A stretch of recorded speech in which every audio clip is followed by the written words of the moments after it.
my channel. I made this video for my grade 4 students who are staying at home right now.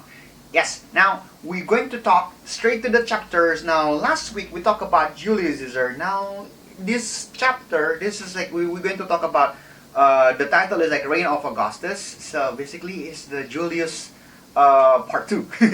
Okay, now let me bring you guys, before we start to the lectures, this is the questions, like, you know, if this kind of like stay at home kind of like policy is over, where you want to go, with who you want to go, and what you're going to do in that place. Okay, now tell me your answers in the comment below. Okay, alright, so Julius Caesar, yes, did he save Roman Republic?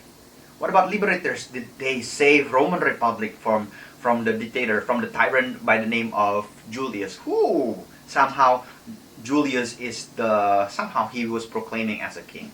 You see? Now let me bring you guys to that particular scene, okay? As Julius was being kind of like, you know, violently was being assassinated, was being stabbed multiple times, 23 times by his enemy in the Senate meeting rooms, okay, forum. Now Brutus was there too. Now when it happens, Brutus shout, "Yay! We have saved Rome! We are the liberators!"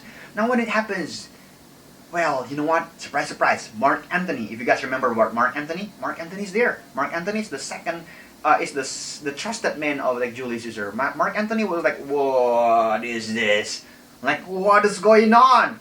And of course, Brutus talked to Mark Antony. Well, Mark Antony, I can explain. Here, okay, so he tried to reasoning with Mark Antony, tried to talk about it, like somehow hoping that Mark Antony will just go quiet about it and will not gonna make, you know, we're not going to kind of like somehow doing something in the revenge or in the vengeance of, like, you know, the death of Julius Caesar, his kind of like what his friend, his master. Okay, so Brutus, I mean, convinced Mark Antony not to tell everyone about it. Brutus convinced, like, you know, Mark Antony not to tell the good things about Julius. At the same time, Brutus tried to convince Mark Antony, try not to tell about the bad things about Brutus and also the liberators. Okay, and Mark Antony, he promised, okay, fine, I will not going to tell good things about Julius. I will not going to tell bad things about you guys, Brutus and also the liberators. Now, can I talk to the public right now? Can I go outside and explain like what's going on? And Brutus said, okay, fine, go ahead, but promise me, okay, promise, don't say good things about Julius and don't say bad things about us, the liberators. Mark Antony says, okay, fine. Now he go. Mark Antony, he carried the dead body of, like, you know, Julius outside. Okay, of course, it's been covered with the cloth, blood, and like the public was just, oh no! Now these people, they love Julius, okay? They adore Julius, and they were so sad and they were so distressed. And of course, Mark Antony, yeah, they also look upon Mark Antony, and then Mark Antony start his speech. Okay, he start to explain, like, well, you see right now the dead body of Julius, yeah. And again, he remembered about the promise, right? He cannot say good things about Julius. At the same time, he cannot say bad things about Brutus. So he tried to explain, well, Julius, he said, Julius, he's a bad guy. He said, he's a bad guy, and Brutus and his friends are the good guys. Yeah? Do you think it is okay for Brutus to kind of kill Julius, the bad guy here?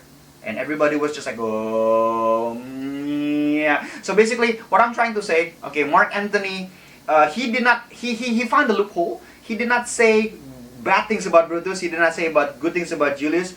But that is enough to make the people angry. Okay, the crowds go mad, and after that they start to attack Brutus. They start to go, according to the story, they burn the house of Brutus. And to make things worse, Mark Antony kind of like read a letter from Julius Caesar, some kind of like will. Okay, will. It says like, oh, by the way, the money that belonged to Julius Caesar is for you guys, for everyone. And of course, they like what they start to kind of like, they adore Julius. They kind of like what they very, very, very angry towards the liberators and Brutus. Well, yeah, bad times for Brutus and liberators. They thought they saved Rome, okay, but then again, they were not popular. At the same time, okay, when this happens, Now, Octavius, did I mention about Octavius? I did not. Okay, Octavius. Octavius is the grand nephew of Julius. So basically, Julius had a sister, and the sister had a daughter, and the daughter child is Octavius. There you go, grand nephew. Is complicated. Yeah. So now Octavius, he was somehow, before Julius died, Octavius was adopted by Julius. Okay, through the Roman custom, as I said earlier, the Roman will rather to adopt an adult or grown up kind of like boy. Okay, like boy that way. I mean a child that is already kind of like grown up. Okay, rather than a cute little child. Okay. So now his name is Octavius, and when it happens, when this kind of like the death of Julius happens, Octavius was coincidentally on the way back to Rome. Okay, on the way back to Rome with his troops. Now when it happens, of course, Octavius learned that his dad, okay, his dad was just killed. Julius just killed, and then somehow he met Mark Antony. Now they don't like each other. Mark Antony and Octavius, they don't like each other. Okay, so Mark Antony kind of like somehow underestimate Octavius, and Octavius think that Mark Antony is kind of like sneaky and kind of like cannot be trusted. Yeah. And anyway, but somehow they don't like each other's. But yet, because of this condition, they become friends. Okay, they have to become friends. They kind of like form an allegiance to fight against Brutus and the Liberators. As the Brutus and Liberators, they escape from Rome. They ran to Greece, and they form a huge number of army to take over Rome. Okay, to take control Rome. Brutus, his army, and some other numbers of the senates that who never likes Julius. Now, two of them, Octavius and also Mark Antony, and also there's this also kind of like another person, a general, a military general, used to be the friend of Julius Caesar. His name is Lepidus. Okay, he was like seasoned Roman general. So now together, Mark Antony, Octavius, and Lepidus, they form the Second Triumvirate. Okay, so guys, by this time, the Roman Republic officially ends. Okay, no more Roman Republic, because now Rome were being run by these three guys. Okay, by these three powerful guys: Octavius, Mark Antony, and Lepidus. Now together, like the Second Triumvirate, they fight again. I mean, they had a war. They had a civil war again. Rome end up in civil war, and this is the last civil war, I hope. Okay, with the Liberators and Brutus. Of course, in the end of the story, the Liberators and Brutus, they were defeated by Mark Antony and also Octavius and also Lepidus. And then Brutus, according to the story, he commits suicide. He would rather to commit suicide rather than being arrested alive. Now, according to the myth, he using the same dagger that he used to stab Julius. What a tragic end.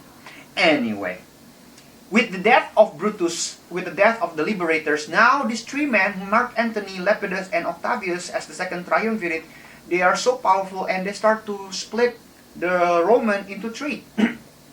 Like Mark Antony, he got the eastern part of the Roman Empire, which consists of Greece, Egypt, and Judea. Yeah, Jerusalem, Judea, and then meanwhile Lepidus, he received Spain and also North Africa, Carthage. Remember, that was belongs to Lepidus. And meanwhile, Octavius, he picked Rome and Gaul. Okay, as the kind of like there. I will show you guys the map. He picked there. Well, actually, Octavius, okay, by this time, Octavius was just 17 years old. 17 years old! 17 years old of me? What am I doing at that time? Nothing. Not really kind of cool. Well, anyway, so 17 years old. So, and then he somehow had this kind of like thought that if I pick Rome over here, he's being sneaky here, Octavius. That means he have the people, he have the crowd. He have the crowd that who love Julius. So, and people who will listen to him. Because think about it, right? Octavius as the son of Julius, as the son of King Julius Caesar, somehow, of course they will listen to him. And he have it him like somehow troops and army. Okay, and the triumvirate, the second triumvirate ends. The second triumvirate ends tragically because of two things. Okay, first, Lepidus. Okay, Lepidus somehow he kind of like slowly he was being exiled. He make a several mistake. One of his biggest mistake is handing over his his authority over the legions. 7 legions is about 7 times 5,000. That's about like 35,000 soldiers. Okay, to Octavius. So, and then like he become, he was like, he kind of like somehow exiled. He was not killed, but then again, he's no longer that powerful as used to be, because losing of the seven kind of like, legions is a big thing. Okay, and now what left is just like Mark Antony and Octavius. Now, Mark Antony and Octavius, they never like each other. It's only a matter of time that there will be conflict between them. Now, did I told you like somehow Mark Antony was in Egypt? Yeah, Mark Antony was in Egypt. Now compare Egypt compared to Rome. If you guys thinking like somehow Rome is more advanced, more order, the city is just kind of like advanced and full of kind of like wonderful, magnificent building that worth for the tourist visitation. Nope. At that time, Alexandria, which is the main city of Egypt at that time, was even grandeur, bigger, more nicer than Rome. Okay, it makes Rome as a kind of like the second class city. Okay, as a backwater city. Meanwhile, Alexandria was just like the probably like metropolis. Imagine like a metropolis. No, without the flying cars.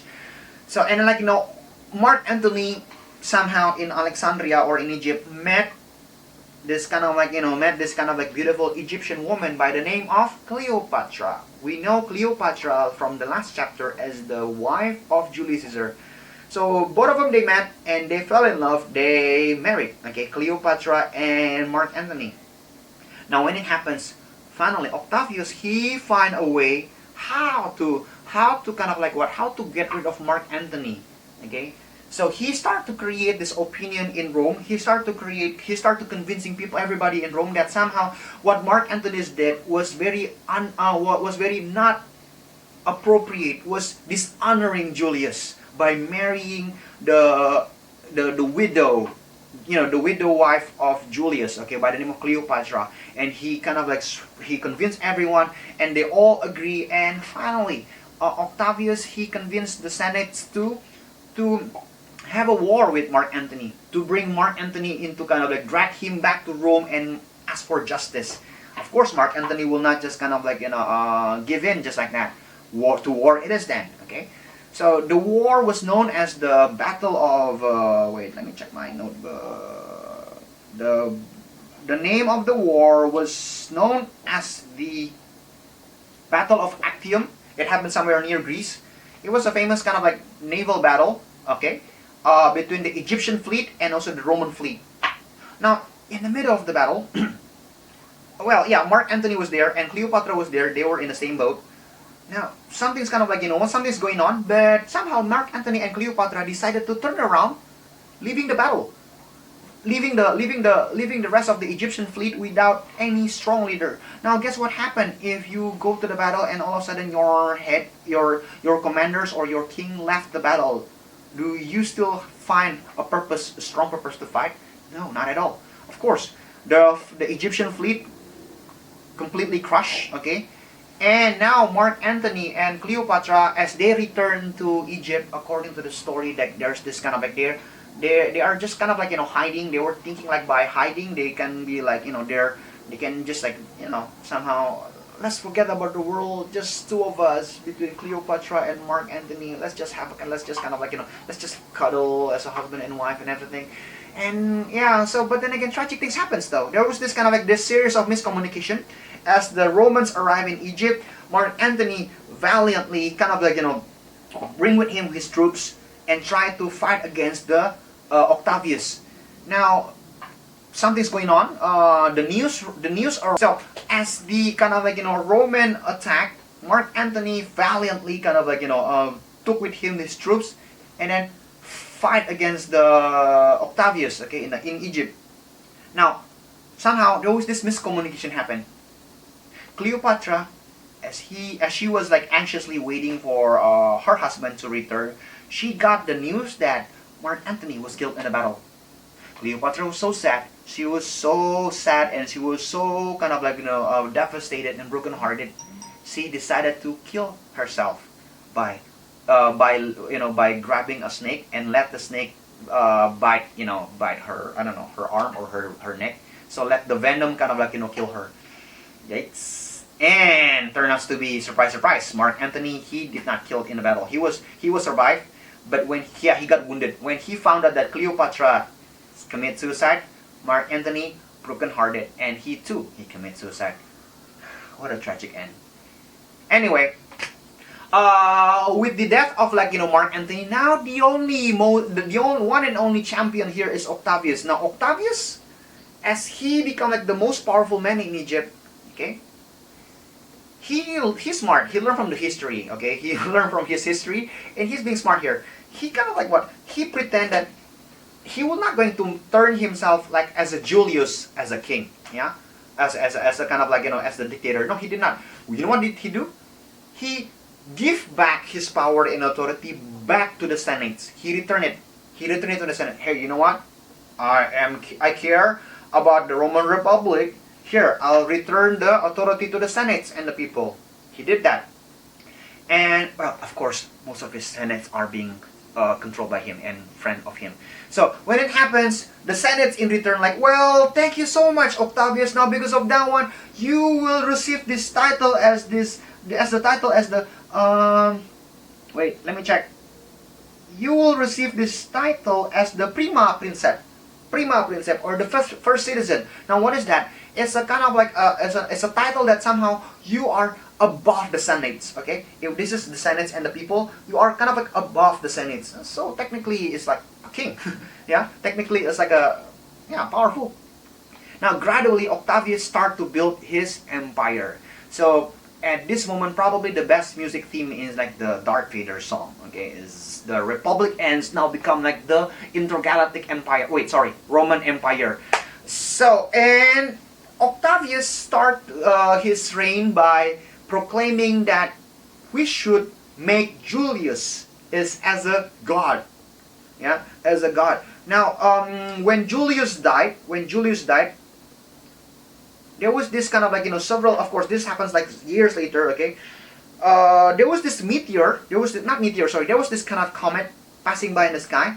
Now, of course, if the knowledge about science and astronomy was not that as advanced today. Now, if you kind of see a comet in the sky, then what would you do? What would you think? You'll be freaked out, okay?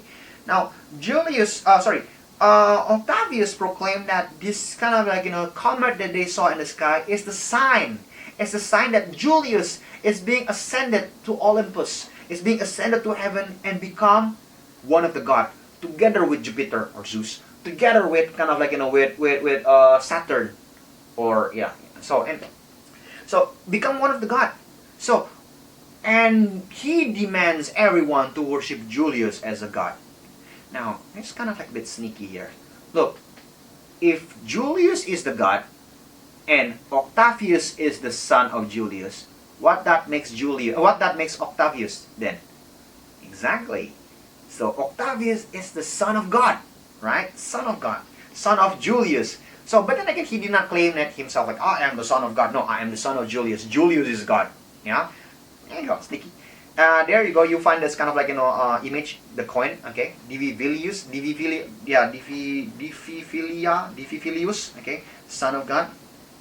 Now, next, while he become the emperor, well, actually, yeah, he makes some great achievement though.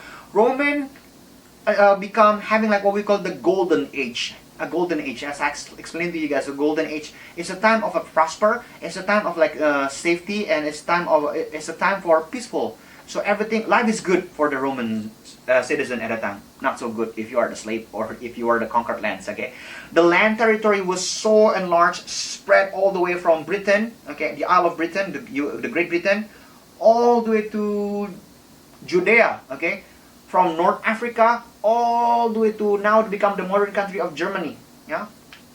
Now, somehow he created what we call Pax Romana. Pax Romana. Pax Romana means the peace of Rome. He created this kind of like stability.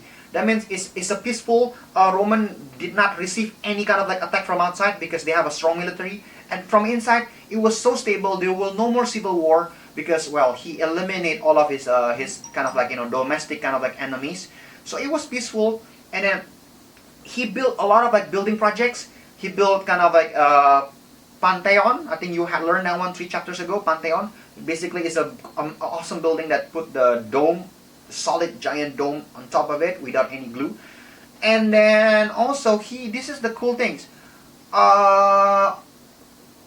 Octavius, he kind of like he built a road network that is so safe for you to travel at day, okay, at night too, because like the Roman patrol, the Roman guards will kind of like patrolling the road is just kind of it's just like basically like a highway, yeah, you're not without a carpet, and again you walk, and it's relatively safe, and you can travel from one city to another city efficiently. And he kind of like he using like Greek language as the lingua franca. Yes, the Roman, they speak Latin as the official language, but then again, because they conquered so many land from different tongues, from different language, because he kind of like he promoting like this is also thanks to Alexander the Great. So the Greek language has become the common language, become like the unified language. Now what does that mean though? What does that mean? It means like this. Now, do you guys remember the story of like the apostle Paul and also the apostles, as they are start to spreading the good news that Jesus is the Lord?